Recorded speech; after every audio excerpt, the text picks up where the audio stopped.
menyanyikan sebuah lagu. Sendiri, sendiri ku diam, diam dan merenung, merenungkan jalan membawa ku pergi, begitu menjauh. Itu ngarang saya. Malaikat buruk gak mungkin nyanyi begitu. Assalamualaikum, halo guys, tolong subscribe channel saya ya. Bismillahirrahmanirrahim. Assalamualaikum warahmatullahi wabarakatuh.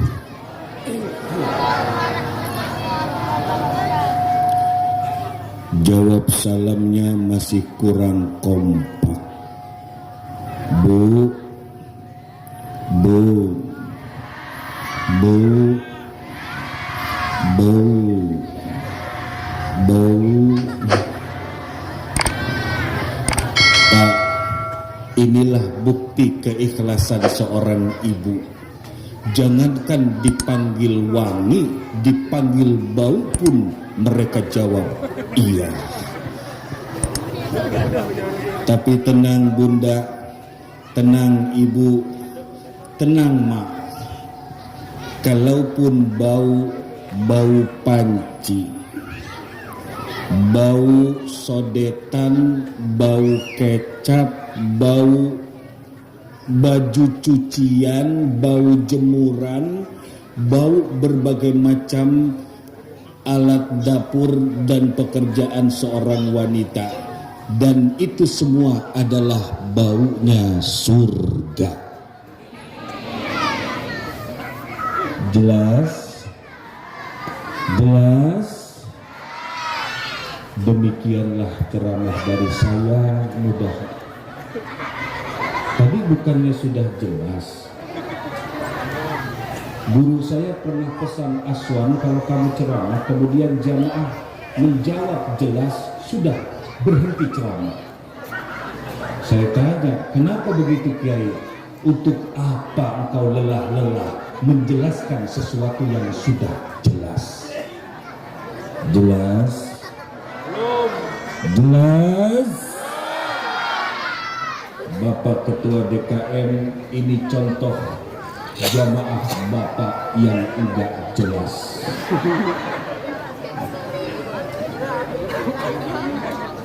Ketika saya menyampaikan salam dengan kalimat Assalamualaikum warahmatullahi wabarakatuh, tanpa kita sadar, orang yang beriman dan berakal di dalam sebutan Assalamualaikum warahmatullahi wabarakatuh, ternyata semua hal yang ada pada kalimat salam itu sumbernya dari Allah, langsung Allah, dan ini berkenaan dengan Allah, sehingga ulama zikir menyebutnya Allah, Allah, Allah. Kita bedah sedikit. Memang kalau saya duduk nggak kelihatan. Apa iya? Saya kan di panggung. Kopinya hitam atau sama? Yang pakai susu? Susu. Sangat. Ini mau dikasih kopi, kayaknya celamahnya bakal lama ini.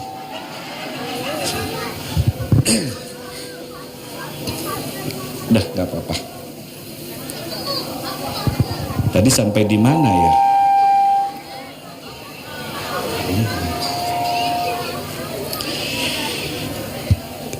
Ketika kita sedikit membahas dan membedah tentang assalam, kan ada 3 kalimat ya, assalam, warahmatullah, yang terakhir wabarakatuh.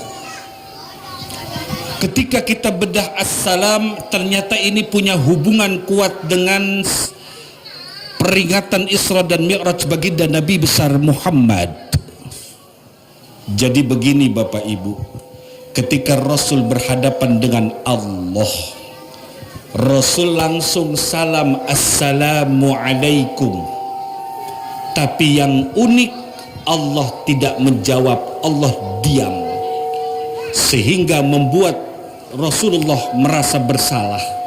Saya salah apa? Kok Allah diam ketika saya salam? Akhirnya Rasulullah turun ke langit di bawahnya. Kemudian Rasul berkonsultasi dengan malaikat Jibril, wahai Jibril, kenapa ketika aku berhadapan dengan Allah aku mengucapkan salam kemudian Allah diam saja? Apakah aku salah atau ada kesalahan apa yang aku lakukan sehingga membuat Allah tidak berkenan kepadaku? Malaikat Jibril tersenyum, Bapak Ibu. Apa jawab malaikat Jibril kepada Rasulullah? Wahai Rasulullah, ketahuilah bahwa Allah sendiri adalah As-Salam. Langsung Rasul seperti mendapat ilmu baru. Subhanallah, Allah adalah As-Salam. Sebagaimana yang kita ketahui dalam Asmaul Husna ada As-Salam, nama-nama Allah ada As-Salam. Jadi bagaimana mungkin kita bersalam kepada zat pemilik dan sumber semua keselamatan? Oh begitu. Langsung Rasul naik kembali berjumpa dengan Allah. Rasul mengganti redaksi salam dengan kalimah yang kita suka lakukan setiap hari, ya. At-tahiyatul mubarakatus salawatut thayyibatu lillah. Begitu Rasul menyebutkan kalimat at-tahiyatul, langsung dijawab oleh Allah, Assalamu alaika ayyuhan nabiyyu wa rahmatullahi wa barakatuh. Begitu mendapat jawaban yang indah dari Allah, maka Rasulullah menjawab kedua kali dengan kalimat Assalamu alaina. Kita semua dilibatkan oleh Rasulullah ketika di Sidratul Muntaha. Assalamu alaina wa ala ibadillahis. Tuh, sayangnya Rasulullah selalu membawa umatnya walaupun sedang beraudiensi dengan Allah Subhanahu wa ta'ala. Jelas? Bapak jelas? Emang dari tadi saya ngomong pakai bahasa apa nggak jelas-jelas? Itulah kenapa Assalam adalah sesuatu yang indah, ada nama Allah. Bahkan kalau benar engkau berakal dan beriman, pasti engkau butuh yang namanya Assalam atau keselamatan. Tunjuk tangan di sini siapa yang tidak mau selamat. Semua orang ingin selamat, bahkan seorang pencuri yang durhaka kepada Allah, merampas harta milik orang lain, dia pun ketika mencuri pengen pencuri aja, orang maksiat aja pengen selamat, apalagi orang yang pencuri itu masuk rumah orang,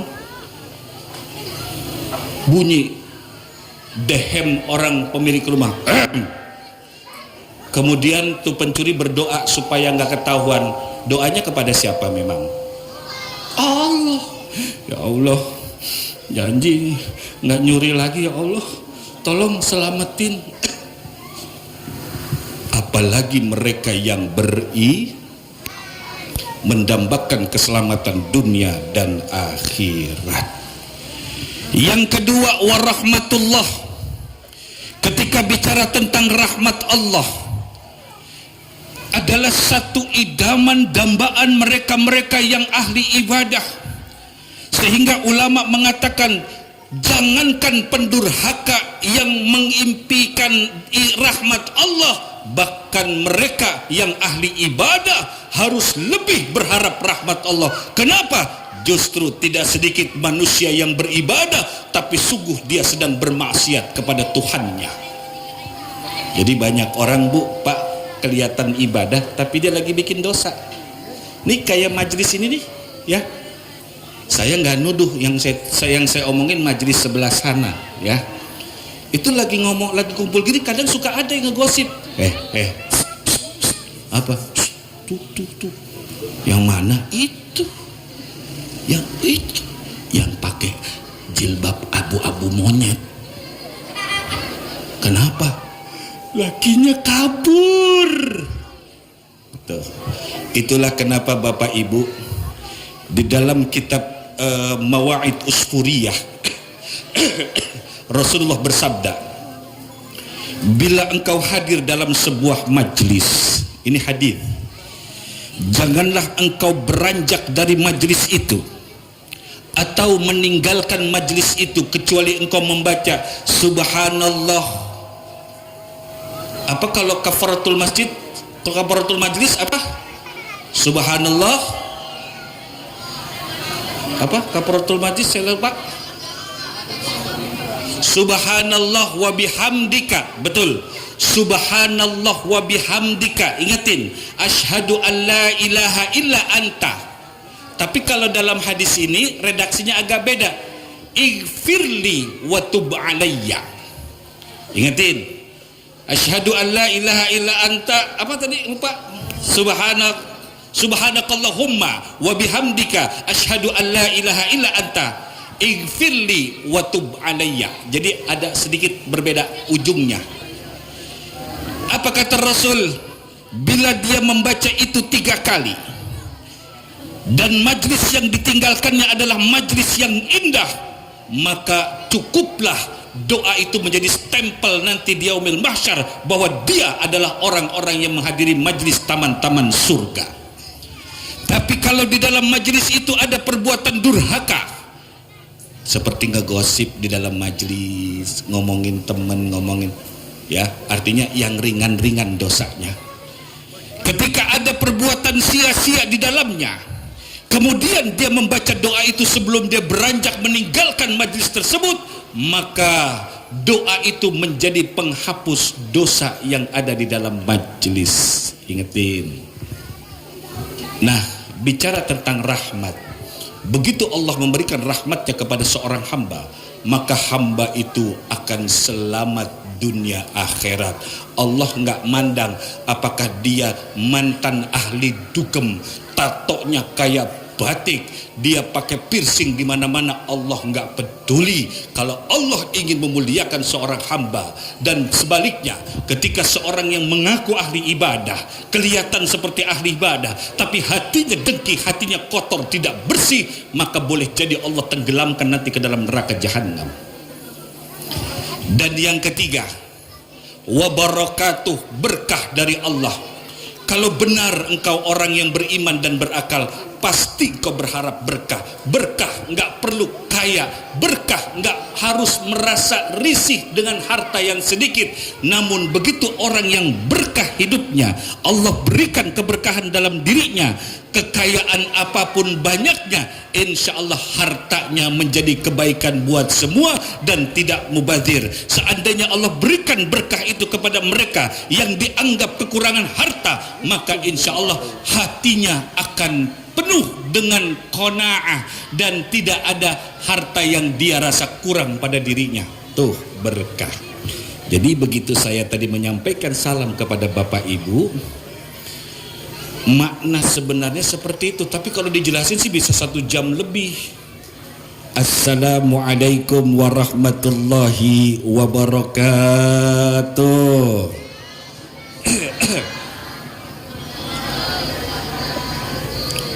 Alhamdulillah, wassalatu wassalamu ala rasulillah sayyidina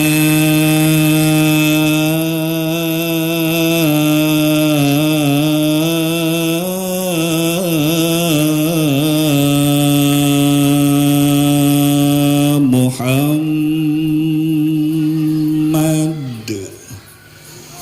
Nah, ini yang saya khawatirkan. Begitu saya sebutkan nama manusia mulia, sunyi yang terdengar.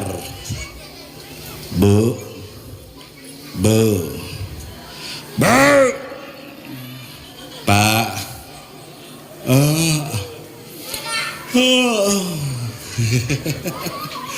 Bapak Ibu, tadi saya menyebut nama orang mulia, nama orang agung.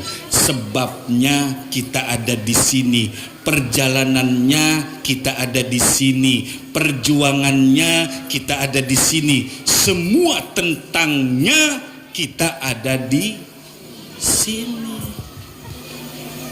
Apa iya begitu namanya disebutkan kita kurang apresiasi terhadap perjuangan beliau, sedangkan di dalam Al-Quran bicara tentang solawat, Allah dan para malaikatnya telah bersolawat ke atas Nabi. Hafal semua di sini ayatnya. Apa kata Allah tentang solawat? Bismillahirrahmanirrahim.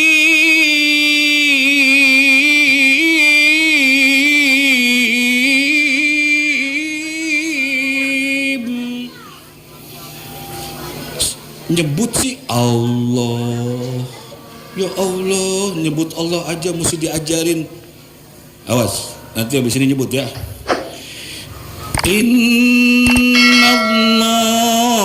wa malaikatahu yusalluna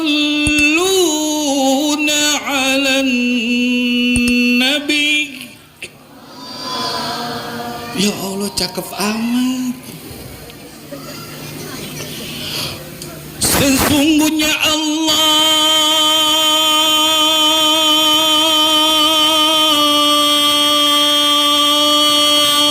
dan para malaikatnya bersalawat ke atas Nabi. Allah dan malaikat aja baca solawat kepada Nabi, Bapak Ibu. Apa iya kita umatnya yang katanya kita mengharapkan syafaatnya nanti di yaumil mahsyar? Ibu, Bapak, yang dimaksud syafaat itu adalah engkau sudah terancam siksa di akhirat kelak, kemudian Rasul memberikan syafaatnya kepada kalian dan kalian dibebaskan dari api neraka jahanam. Itu yang dimaksud syafaat. Untuk siapa? Untuk para pendosa dan pendurhaka dari umat beliau. Beliau pernah ngomong dulu. Apa kata beliau? Para nabi dan rasul terdahulu sudah menyampaikan doanya kepada Allah, tapi aku, ketika Allah berkali-kali mengatakan kepadaku, Rasulullah Nabi Muhammad minta, aku simpan semua permintaan, nanti di akhirat baru aku beberkan permintaan. Untuk siapa? Untuk umat baginda Nabi besar Muhammad. Kurang baik apa? Jelas.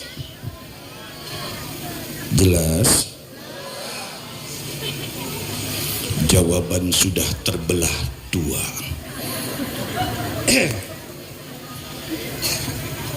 Allah dan malaikatnya berselawat ke atas Nabi. Namun indahnya Allah mengajak kita selaku umat Nabi. Apa kata Allah? Ya ayyuhalladzina amanu sallu alaihi wa sallimu taslima.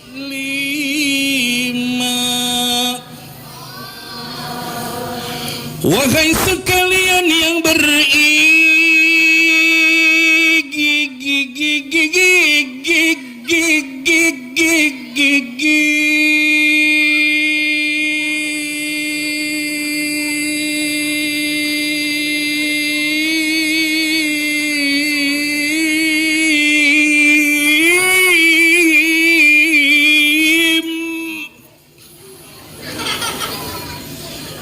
anak bocah waktu saya dia begini,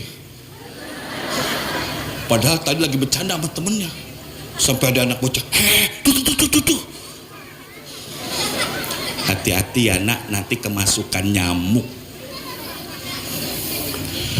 Wahai yang beriman, salawat salam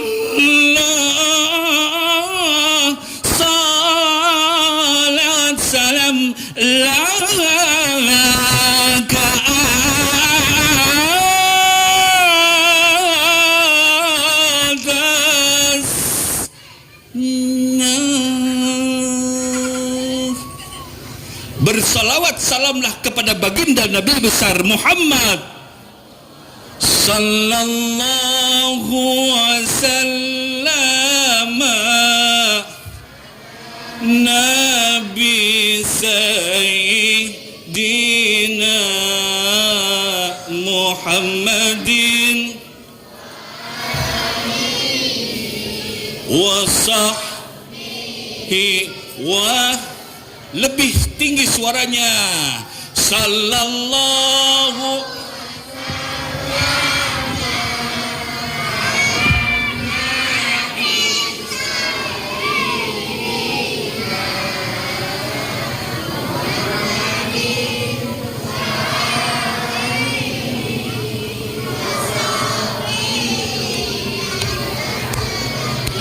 Nah, sekali lagi, sallallahu.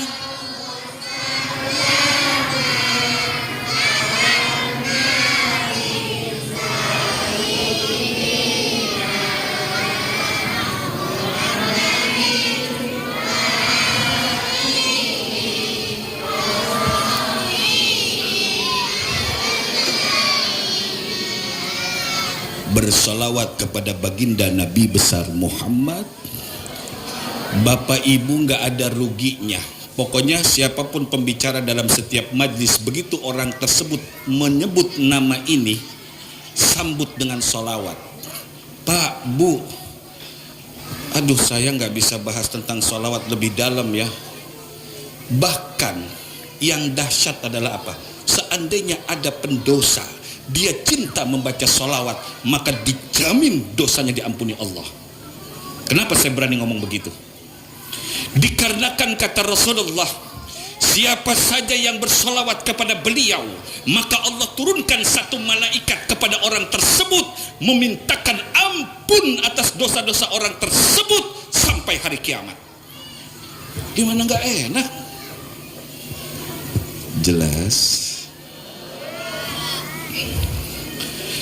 Wa ala alihi wa sahbihi ajma'in, amma ba'du. Oh, ternyata kita punya pendengar di luar ya. Ada orang-orang yang senang majlis taklim tapi beliau tidak mau nampak. Inilah orang-orang penghuni sor. Bu, Pak, Bu.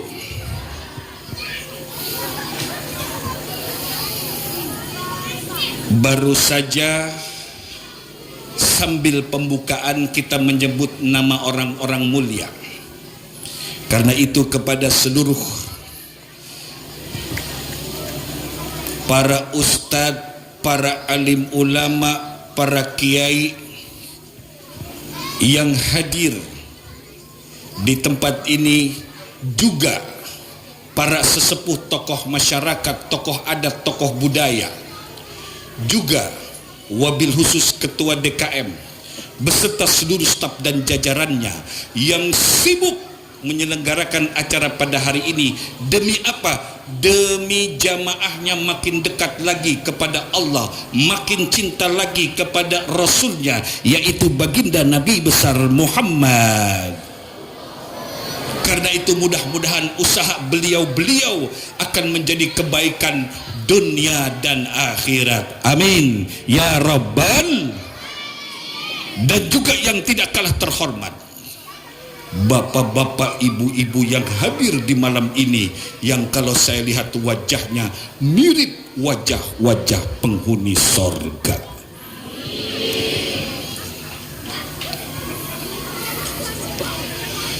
Di dalam kitab para alim ulama bahwa wajah penghuni sorga itu mirip, mukanya kayak begini, yaitu muka-muka penuh penderitaan.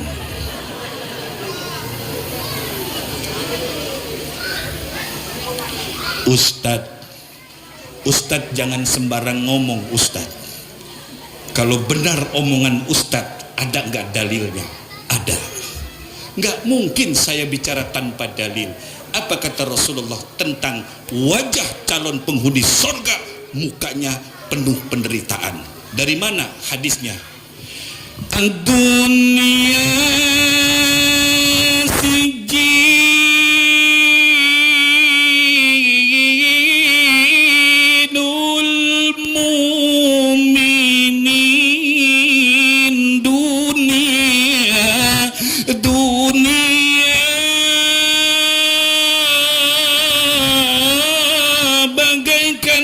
penjara buat yang beriman.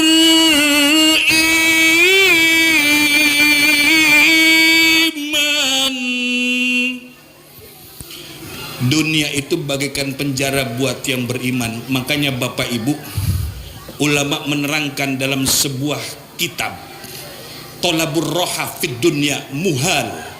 Ngimpi ente menuntut kebahagiaan, kesenangan, kesuksesan, berbagai macam impian, halusinasi untuk engkau di dunia. Apa kata ulama? Mimpi kalian. Kenapa?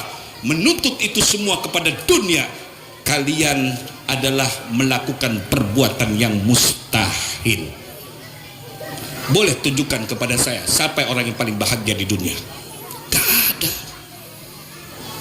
Justru kalau dia lebih mendamba akhirat, dia lebih menderita di dunia.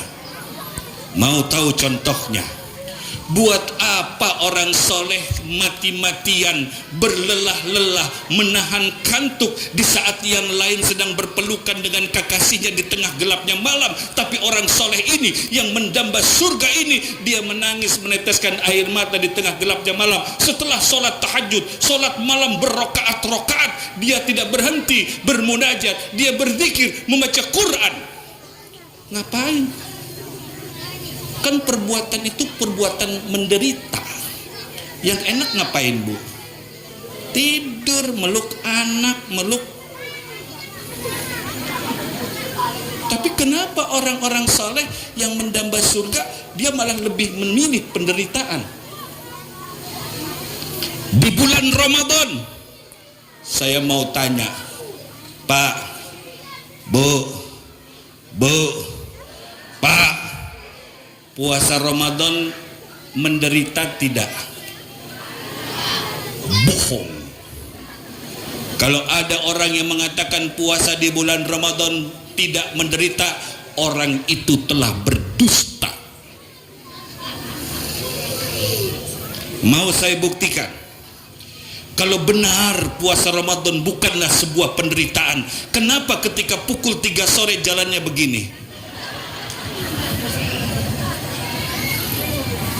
Kalau benar puasa Ramadan bukan penderitaan, kenapa ada yang komplain sambil melihat tanggal pada kalender? Ya Allah, ini Ramadan lama amat. Kalau benar Ramadan itu, berpuasa Ramadan tidak menderita, kenapa sebelum maghrib pada duduk di depan TV nungguin beduk ditungguin? Aneh. Hanya di bulan Ramadan beduk merasa terhormat. Kenapa? Dia ditunggu oleh semua umat Islam. Tapi sekarang mana beduk? Ada nggak yang ayo coba tungguin beduk sana. Ayo sekarang bulan tungguin beduk sana tuh. Tapi di bulan Ramadan berbondong-bondong orang menunggu beduk. Kenapa? Karena dia telah menderita 1 hari penuh dengan tidak makan dan tidak minum. Bukti bahwa puasa, sholat malam, ibadah, ketaatan, menahan diri dari ini dan itu merupakan sebuah penderitaan. Itulah kenapa wajah calon penghuni surga, wajah-wajah yang penuh. Nah, baru ngaku sekarang.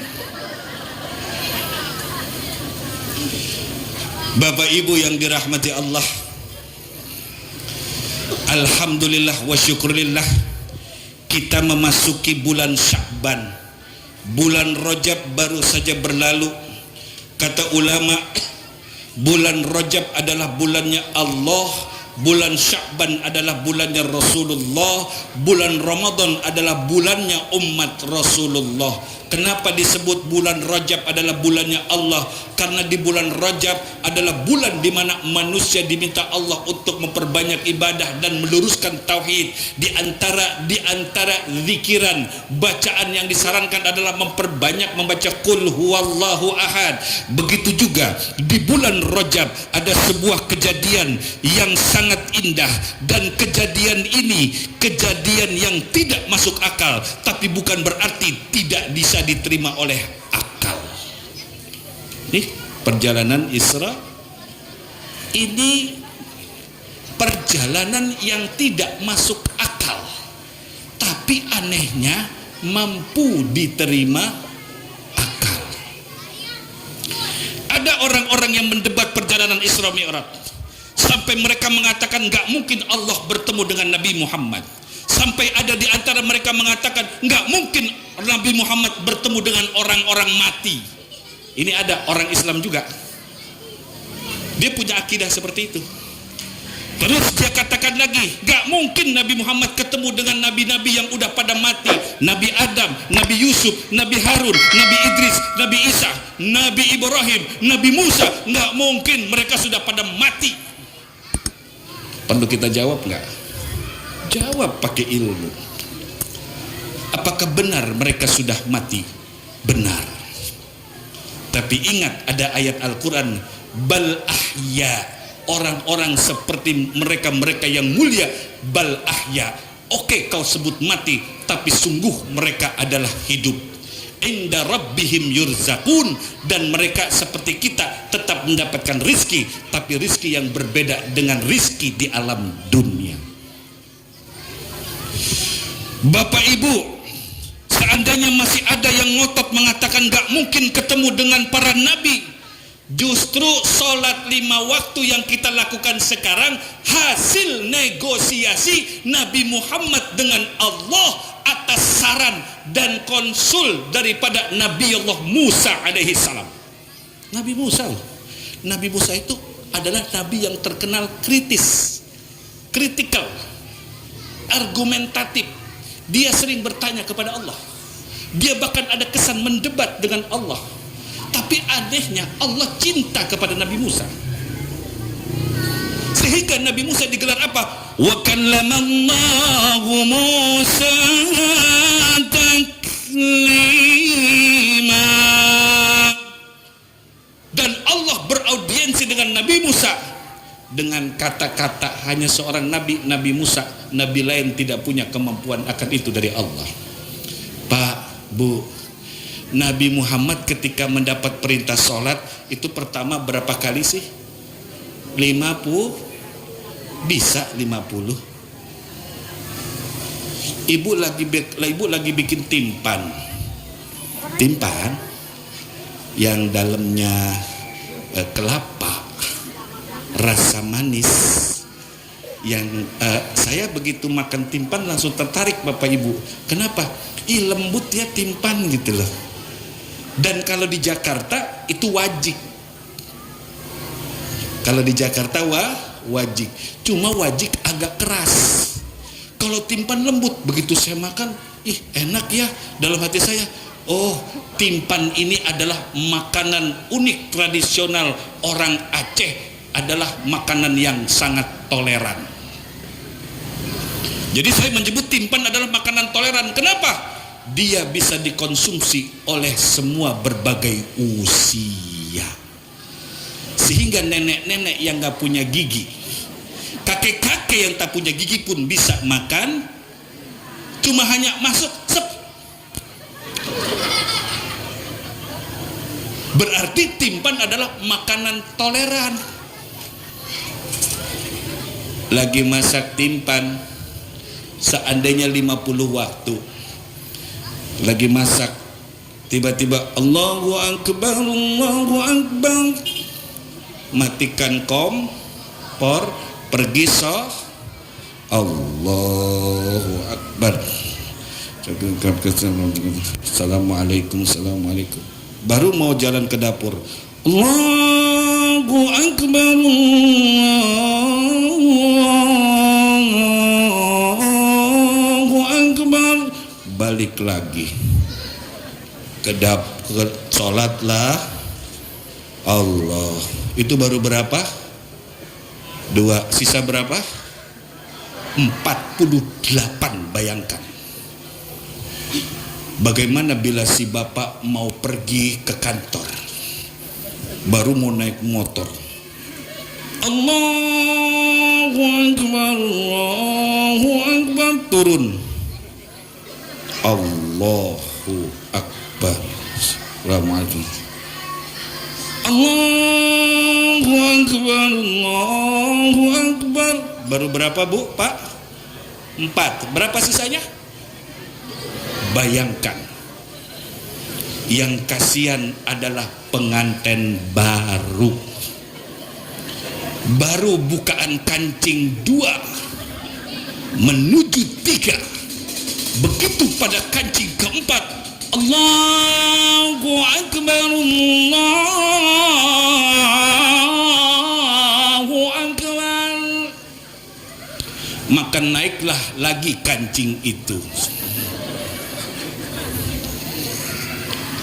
Pak, Bu, tahu nggak siapa yang mengajarkan Nabi Muhammad untuk minta kurang sampai pada 5 waktu? Nabi Musa. Hadis sahih Imam Bukhari, Imam Muslim loh. Jangan didustakan. Imam Bukhari, dalam hadis Bukhari ada. Kok pilih-pilih? Itu ada dalam hadis Bukhari. Hadis Muslim ada mengisahkan, karena itu sahih. Bu, Pak, begitu sholat 5 waktu, Nabi Musa pun ngomong, minta kurang lagi. Kaget Nabi Muhammad. Aduh, ayahanda, ananda malu ketemu Allah udah bolak-balik. Minta kurang, kenapa sih? 5 emang gak kuat? Umatku badannya lebih besar dari umatmu. Mereka tidak kuat, walaupun cuma 5 waktu sholat. Aduh, aku malu. Kira-kira benar nggak pendapat Nabi Musa bahwa kita pun 5 waktu sholat nggak kuat? Betul nggak? Betul nggak? Perlu dalil nggak? Ada dalilnya. Apa dalilnya? Subuh kesiangan dugur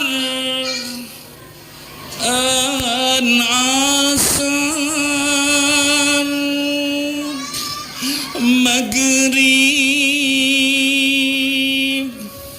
isya ketiduran itu dalilnya.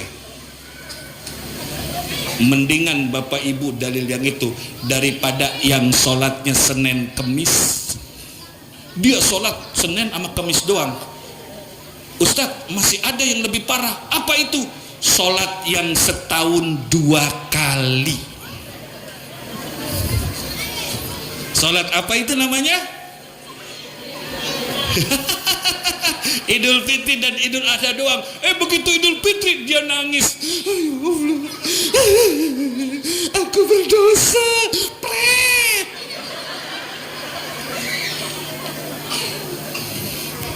Cuma karena pengen pulang kampung aja dia. Gak enak kalau gak sholat Idul Fitri, nanti gak bisa salaman.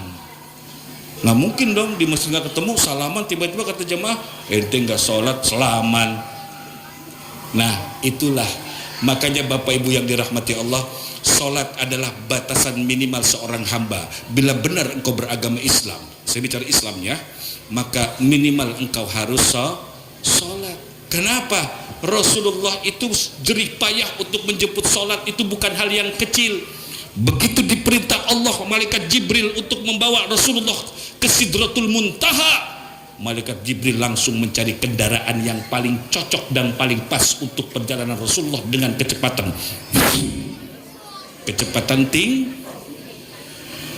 cari dong ke sorga. Begitu dicari di sorga, ada kendaraan yang bernama buruk, dan di dalam sorga ada 40.000 buruk yang alhamdulillah yang unik, pada setiap kening buruk tertulis kalimat atau nama Muhammad. Begitu malaikat Jibril hendak memilih dari sebanyak 40.000 buruk itu, tertarik mata malaikat Jibril kepada satu buruk yang ada di sudut tiang surga, lagi menangis.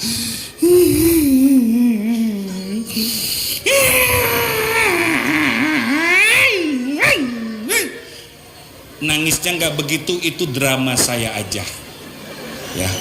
Kenapa? Dia sedang rindu dan kangen, sampai menyanyikan sebuah lagu, sendiri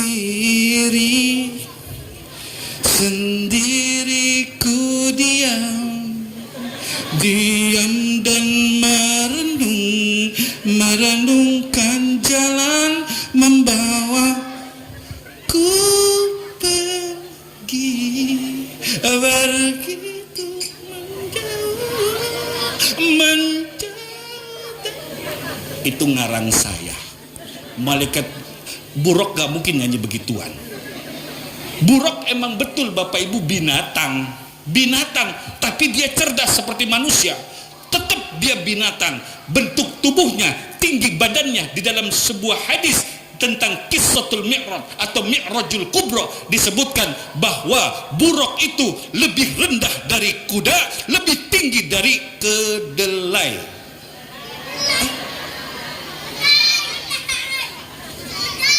Oh salah ya?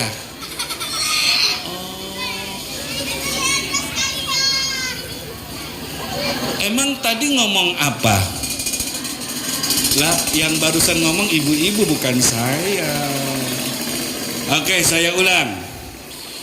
Buruk adalah binatang yang lebih kecil dari kuda, lebih besar dari. Tuh kan? Ini namanya hipnotis. Akhirnya pada ngomong kedelai. Padahal keledai. Langsung kata Jibril begini, rok. Langsung nengok. Ya Allah Jibril. Kenapa ente nangis? Jibril, tahukah kamu ada nama yang tertulis di atas keningku? Itu kayak nangisnya seorang wanita yang kecewa dengan suaminya. Kalau ibu-ibu lagi marah sama bininya, ya Allah. Makanya besok-besok Bu, kalau nggak percaya omongan saya, begitu ibu marah sama laki, kesel, benci, dendam, muak, enek, suruh anak rekam muka ibu deh. Nanti begitu ibu sudah sadar, udah tobat, udah dapat hidayah, setel tuh filmnya. Pas disetel, ya Allah Ustaz, jijik amat lihat muka saya. Oh baru tahu ya. Buruk. Aku rindu dengan orang yang namanya tertulis di keningku 40.000 tahun aku menangis. Apa hikmah dari kisah ini? Satu saja menurut ulama, binatang yang bernama buruk saja, binatang saja rindu kepada baginda Nabi besar Muhammad. Bagaimana mungkin engkau tidak rindu? Binatang tidak mendapatkan syafaat dari Rasul, yang mendapat syafaat adalah kalian. Coba lihat leluhur kita zaman dahulu kala, 50 tahun silam, 100 tahun silam, setiap malam Jumat membaca barzanji, membaca kitab maulid. Bahkan ada di antaranya, ya Nabi salam alaika, ya Rasul salam alaika, ya Habib salam alaika, salawatullah alaika. Tak terasa rindu menyeruak di dalam jiwa. Akhirnya air mata mewakili rasa bertetesan. Bapak Ibu yang dirahmati Allah, dari perintah yang bernama salat, mestinya engkau bersyukur atas apa yang telah Allah berikan kepadamu. Awalnya 50 waktu, namun begitu dikurangi menjadi 5 waktu, maka setiap waktu yang kau lakukan dihitung 10 dikali 10. Jadi seperti engkau melakukan sehari semalam 50. Jadi percuma harta, percuma punya pangkat, percuma wajah yang cantik dioles oleh krim skincare. Ibu tahu aja ya, pakai skin. Saking sayangnya sama skincare, karena harganya 850.000, Akhirnya wudunya tayamum. Lah kan kalau dioles kan hilang tuh 20.000, 50.000, mesti beli lagi 850.000, betul? Sedangkan isi skincare cuma secuil. Dia mikir, dalam hukum Islam nggak perlu pakai air, bukankah ada hukum darurat? Kan ini darurat. Kalau saya hapus skincare saya, nanti skincare saya habis, yang ini terbuang. Kasihan suami saya nggak punya uang, nanti belikan skincare yang baru. Ini darurat. Berarti saya boleh tayamum. Itu ibu-ibu sakit jiwa. Saking sayang dengan skincare-nya, dia nggak wudhu. Akhirnya naudzubillahi min dzalik, tidak sholat. Kalau tidak sholat pasti hukum tidak sah yang membuat dia tidak sholat. Itulah kenapa Bapak Ibu, ada lagu zaman dulu, sayang sungguh sayang, wajah cantik tidak sembahyang. Oh sayang sungguh sayang, wajah cantik tidak sembahyang. Siti Fatimah cantik dia, bahaya Siti Fatimah cantik ia bersembahyang. Apapun keadaanmu, jangan sampai tidak sembahyang. Bapak Ibu yang dirahmati Allah, melihat keadaan zaman yang sudah sedemikian maju yang merupakan sunnatullah, kemaksiatan yang dulu masih sulit digapai oleh manusia tapi tidak sedikit para pendosa, zaman sekarang maksiat itu semua bisa kau dapat di sini. Judi, dulu kalau orang mau judi, dia naik motor, naik mobil, jalan kaki pergi dari rumahnya ke satu tempat. Sekarang enggak, buka HP, pasang aplikasi, setiap hari bisa berjudi. Tuh ada kejadian seorang ibu ahli ibadah, rajin pengajian, begitu meninggal tanda-tanda tanda-tanda su'ul khatimah ada pada dirinya. Kaget keluarganya, sampai jamaahnya mengatakan, nggak mungkin Ustadz, ibu ini yang meninggal su'ul khotimah, dia ahli ibadah, dia ahli pengajian, suka hadir di majlis taklim. Begitu anak dan suaminya buka HP-nya,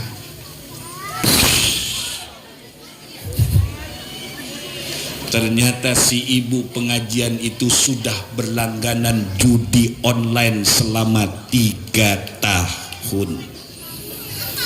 Kata suami, pantes aja uang belanja sering kurang. Itu yang saya cerita, ibu-ibu doyan judi online, itu ibu-ibu sebelah sana. Sebelah mana Bu? Sana. Begitu juga ada bapak-bapak doyan sholat jamaah di masjid, itu juga ada doyan judi online. Di mana bapaknya? Di sebelah sana. Di sebelah mana Pak? Sebelah sana. Hati-hati wahai yang masih doyan judi online. Kenapa? Kau buka ayat Quran bahwa judi disetarakan dengan apa? Menyembah berhala. Disetarakan dengan apa? Meminum khamar. Disetarakan dengan dosa-dosa besar. Wajib kalau engkau masih berjudi kemudian kematian memanggilmu, maka dijaminkan bahwa engkau akan su'ul khatimah. Segera minta ampun sama Allah. Menjelang bulan Ramadan, hapus itu aplikasi-aplikasi itu. Pak, Bu, pakai logika aja, nggak pernah saya dengar sejarah ada orang main judi kaya. Kalau bego banyak, main judi jadi bego banyak, stres lebih banyak, bunuh diri banyak juga gara-gara akhirnya terlibat utang. Utang apa? Utang rentenir. ada yang berhutang gara-gara judi online sampai 400 juta. Suaminya jatuh pingsan dirawat di rumah sakit. Tiba-tiba ada orang yang penagih hutang datang membawa surat lengkap tanda tangan istrinya. Ini loh istri bapak, 400 juta hutang kepada kami. Itu satu sindikat Bapak Ibu, judi online dengan yang menyiapkan dana pinjaman online itu satu perusahaan. Sengaja dia ingin menjebak dengan ikatan setan kepada kita semua. Hati-hati. Karena Al-Quran sudah mengingatkan kita. Bismillahirrahmanirrahim. Ya ayyuhalladzina amanu qu anfusakum wa ahlikum nara. Wahai yang beriman, kata Allah, jaga dirimu dan jaga keluargamu dari api neraka. Jaga. Ingat, kita akan memasuki bulan Ramadan. Ulama mengatakan yang bernama Abu Bakar Al-Waraq, Rajab adalah bulan kita menanam, Sya'ban bulan kita merawat tanaman dan menjaganya agar tetap indah. Ramadan adalah bulannya panen. Maksudnya apa? Dari bulan Rajab mulailah kau bersihkan diri, kau bersihkan hati, berusaha maksimal untuk lebih dekat lagi kepada Allah. Di bulan Sya'ban mulailah kau praktek, mempersiapkan segala ibadah untuk kau lakukan. Nanti di bulan Ramadan segala macam rahmat Allah, bahkan berbagai macam kebaikan turun. Satu amal ibadah di bulan Ramadan bisa dilipat ganda menjadi 700 kali lipat. Di bulan Ramadan Bapak Ibu, ketika sedang berpuasa, jangankan baca Quran, jangankan sholat, jangankan zikir, tidur pun dihitung tasbih. Karena itu di bulan Ramadan banyak-banyak tidur, banyak-banyak zikir maksudnya. Ini banyak-banyak tidur. Ustadz emang gak boleh? Boleh, dengan catatan kalau sudah capek kerja, capek zikir, capek wirid, capek baca Quran baru. Ini jangan dari sahur udah tidur, bukanya menjelang maghrib, bangunnya menjelang maghrib. Kemudian Bapak Ibu yang dirahmati Allah, ketika memasuki Ramadan, ini sekalian aja bicara Ramadan ya. Ketika memasuki Ramadan, maka sungguh ada satu kemuliaan yang besar, keagungan yang besar di bulan Ramadan adalah apa? Rasulullah sallallahu alaihi wasallam menempatkan mukjizat yang paling besar, yang terbesar, mengalahkan mukjizat Nabi Allah Musa, mengalahkan mukjizat Nabi Ibrahim, bahkan mengalahkan mukjizat Nabi Allah Isa alaihi salam, juga mengalahkan mukjizat para nabi-nabi yang hebat sebelumnya. Kenapa? Karena Allah turunkan satu-satunya mukjizat terbesar di bulan Ramadan adalah diturunkannya Al-Qur'an. Allah menerangkan kepada kita, syahrul Ramadan alladzi unzila fihi al-Qur'an.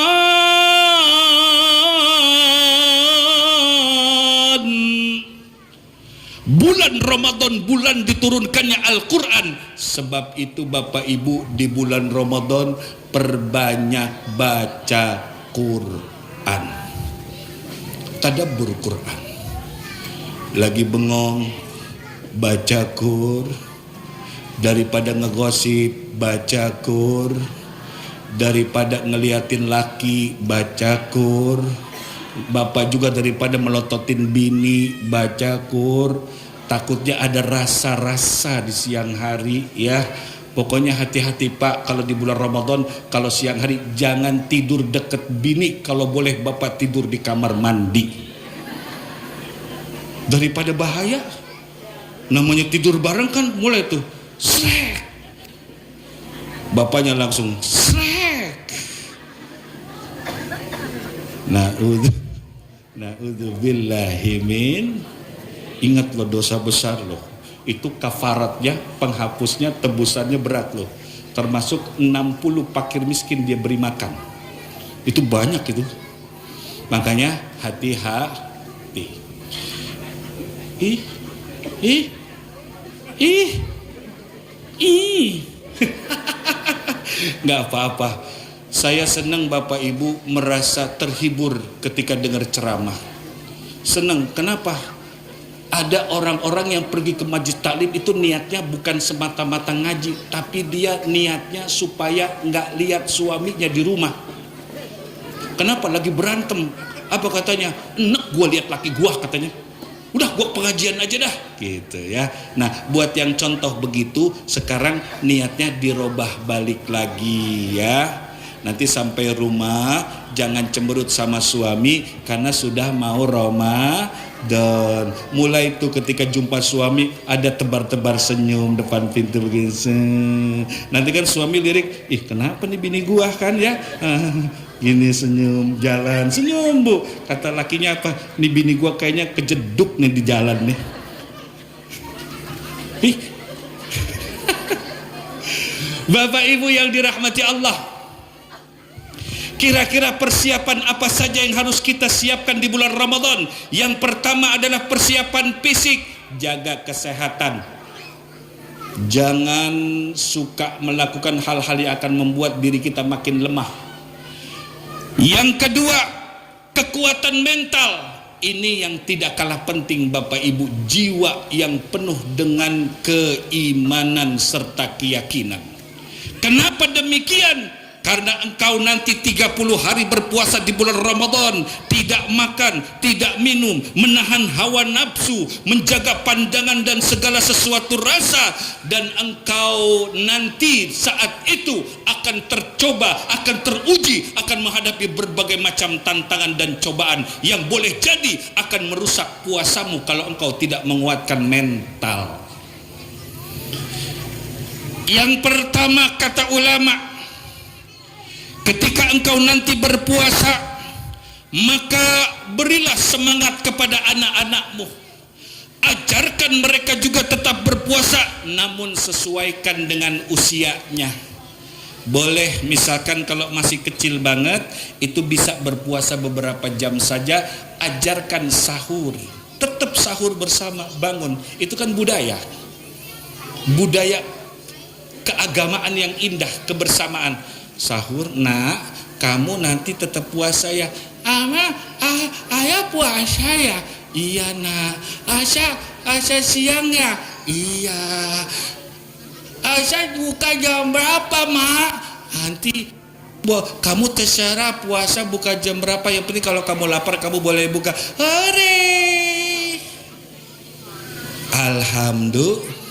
Yang agak besar dikit, nak, kamu berpuasa ya. Ma, aku cuma bisa sampai jam 12. Enggak apa-apa. Toh mereka belum balik, belum ada kewajiban. Namun menjelang baliknya mereka, jadikan sebagai media tarbiyah, memperkenalkan ibadah kepada Allah Subhanahu. Yang udah besar, kalau nggak puasa getok palanya, ribet amat. Jadi ketika anak-anak diberikan semangat tentang Ramadan, kemudian nanti menjelang satu hari Ramadan, kumpulkan anak-anak, ceritakan hal-hal yang indah, perjuangan orang-orang terdahulu ketika berpuasa, tantangan-tantangan yang dihadapi ketika berpuasa. Kumpulkan bersama keluarga, ada istri, ada anak, ceritakan tentang indahnya Ramadan, ceritakan tentang rahmat Allah di bulan Ramadan, ceritakan tentang bagaimana orang-orang terdahulu melaksanakan ibadah Ramadan dan mereka adalah menjadi kekasih Allah. Dan yang paling tidak kalah penting juga, ketika mereka berpuasa, mereka badannya lebih sehat. Sumu tasihhu. Apa kata Allah? Wa antasumu khairul lakum in kuntum ta'lamun. Hadis yang tadi saya sebutkan memang ada yang mendhaifkan, tapi ingat hadis itu sesuai dengan ayat ini, wa antasumu khairul lakum in kuntum ta'lamun. Buat yang ngerti aja tentang kesehatan, ternyata puasa itu Saya pernah membuka sebuah media kesehatan, para profesor yang membedah tentang hikmah yang indah dalam puasa. Ternyata mereka pun terkagum-kagum.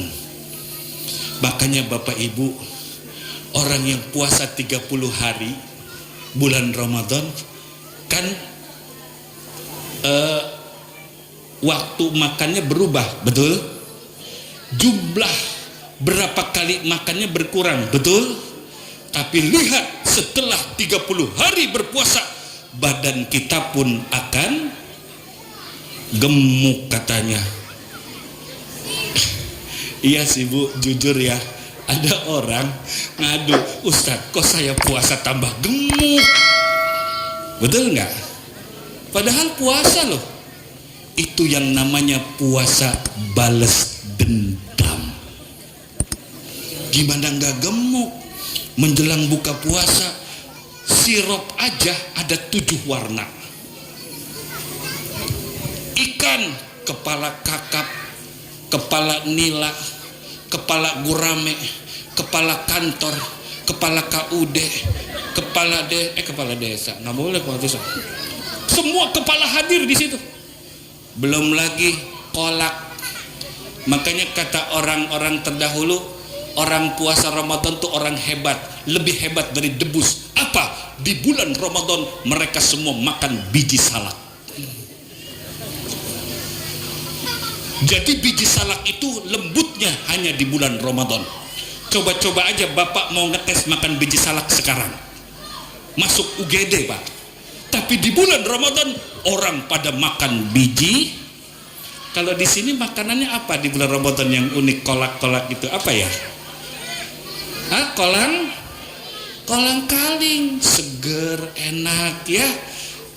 Inilah keutamaan puasa. Ada nostalgia yang indah yang nggak mungkin kau dapat di bulan lain dan hanya ada di bulan Ramadan. Yang ketiga, tolong perhatikan. Ini tidak kalah penting. Hal yang tidak kalah penting di bulan Ramadan yang ketiga adalah jaga ini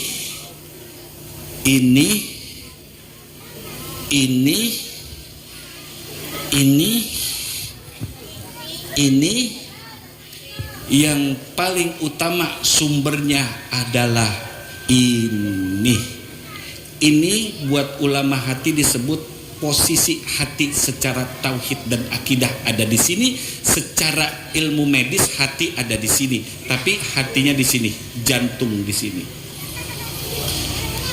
Rasulullah sallallahu alaihi wasallam bersabda, "Man lam yada qaula zur wal amal bihi fal amal bi falaysa lillahi hajatun ayyada'a ta'amah wa syarabah." Kata Rasulullah, barang siapa yang ketika puasa Ramadan tidak meninggalkan perbuatan-perbuatan, perkataan-perkataan yang menjurus kepada kedustaan, berbohong atau apapun dari lidahnya yang menyakitkan, yang kasar, yang berdosa, apa kata Allah menjadi dari Rasulullah, maka Allah tidak punya kepentingan apapun terhadap puasamu. Walaupun engkau lelah tidak makan dan tidak minum, tapi Allah tak peduli lagi dengan puasamu. Oke, secara puasa sah puasanya, tapi engkau tidak dapat keutamaan dan pahala ibadah puasa.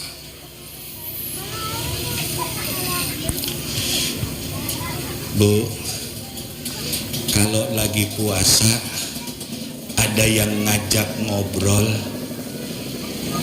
boleh, tapi sebentar aja. Takutnya keenakan. Ulama bilang perbuatan dosa yang dilakukan itu biasanya berawal dari perbuatan yang boleh atau mubah. Tapi masalahnya keenakan jadi dosa. Tadinya ngobrol biasa. Aduh, Masya Allah ya Bu, kita puasa di bulan Ramadan nih. Ada orang ngajakin ngobrol, tetangga, enak ya Bu bulan puasa Allah memberikan nikmat. Iya, saya pun merasa ya Allah khusyuk banget dalam sholat ketika saya berpuasa. Iya, tapi tetangga sebelah kenapa ya suaminya belum kelihatan ya? Mulai itu. Mulai. Tapi kenapa ya tetangga sebelah tuh suaminya nggak kelihatan ya? Oh, saya nggak tahu, cuma katanya. Dosa akhirnya. Termasuk Ustadz lagi puasa Ramadan boleh nggak main catur? Boleh. Jangankan puasa Ramadan, lagi nggak puasa aja main catur Cuma yang jadi masalah, hal yang boleh ini bila engkau lakukan berlebihan maka jatuh hukum haram. Ada suami keluar dari rumah katanya main catur di kantor RW, berangkat jam 8 pulang jam 6 sore. Atlet bukan, ahli catur bukan, konsultan catur bukan. Main caturnya di pos RW atau di pos kamling. Itu jatuh haram.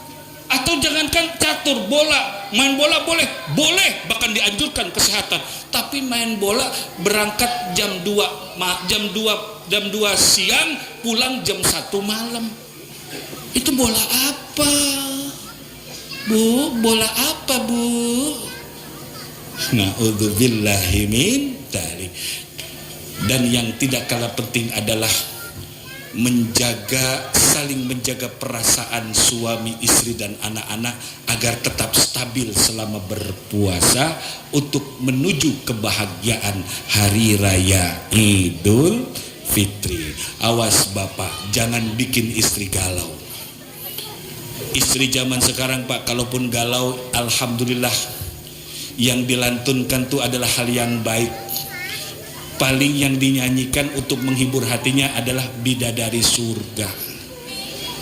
Setiap manusia punya rasa cinta yang mesti dijaga ketulusannya.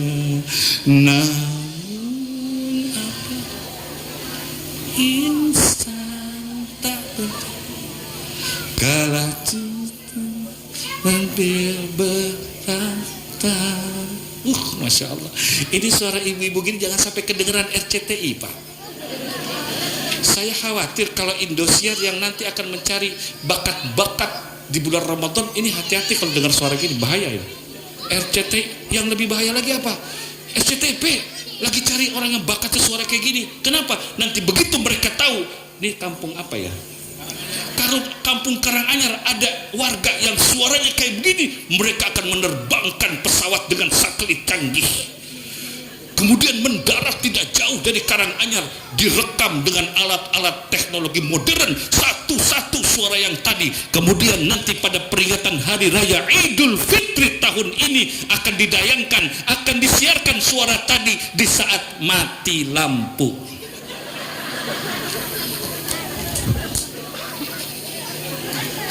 Bapak Ibu, kesimpulan dari itu semua satu hal saja. Kalau kata ulama, manfaatkan setiap kesempatan ibadah yang Allah berikan. Kenapa beliau ngomong begitu? Karena boleh jadi kesempatan ini adalah kesempatan terakhir. Seandainya ada orang yang diwafatkan Allah sebelum Ramadan yang ini yang sekarang, maka sungguh Ramadan dia adalah Ramadan tahun lalu. Rugi kalau dia tidak memaksimalkan Ramadan tahun lalu, menyesal. Namun seandainya Allah panjangkan umurmu sampai Ramadan yang akan datang ini, dikarenakan engkau di antara salah satu usahanya adalah engkau diajarkan oleh Rasulullah, Allahumma barik lana,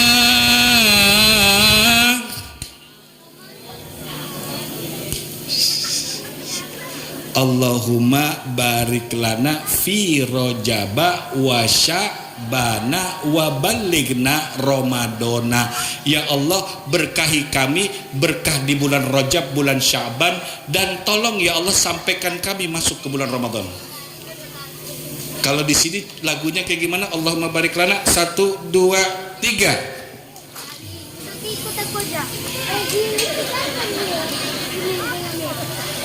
Loh, emang ibu nggak dengar suaranya tadi? Saya aja nggak dengar. Itu namanya suara batin dan suara hati. Allahumma barik lana fi Rajab wa Sya'bana. Allahumma, semua, barik lana fi Rajab wa Sya'bana wa balighna ramadana.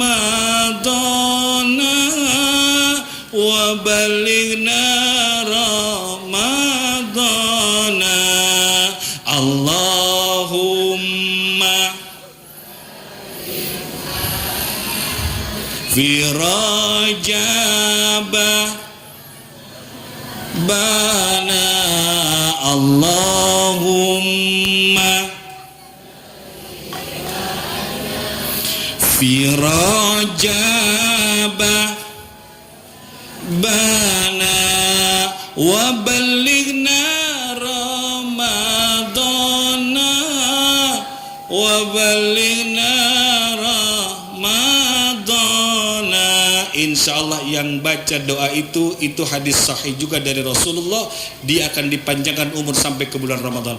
Pak, Bu, yang masih suka bikin dosa termasuk saya, manfaatkan Ramadan yang akan datang ini untuk menjadi jaminan bahwa Allah mengampuni dosa, karena Allah paling banyak memberikan rahmatnya hanya di bulan Ramadan.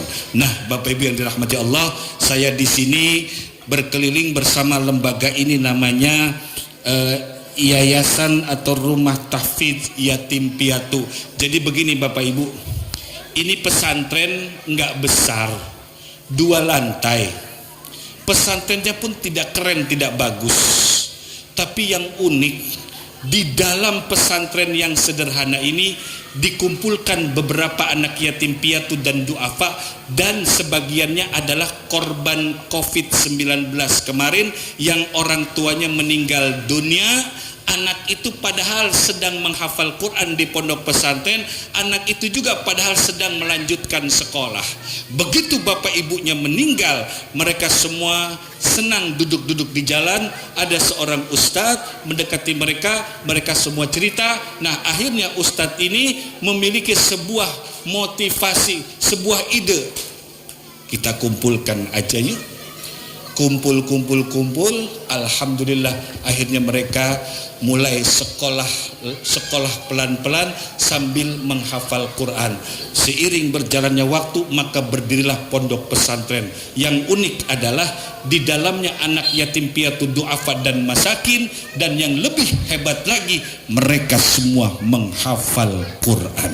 Bapak Ibu, kalau ada anak yatim piatu minta dukungan kita, maka kita harus memberikan dukungan, karena Rasul pernah menyebutkan ana wakafilul yatim hakada, aku dengan pengurus yatim posisinya kayak begini, tapi didekatkan jarinya oleh Rasulullah di dalam surga.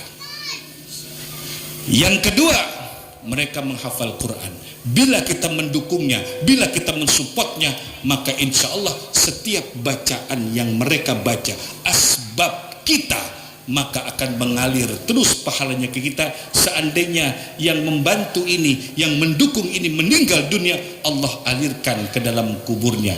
Ini bulan Sya'ban, baru saja berlalu bulan Rajab. Insya Allah menjelang Ramadan, mudah-mudahan dengan kepedulian kita ini akan menambah kekuatan, dan mudah-mudahan Allah berikan berbagai macam kemudahan.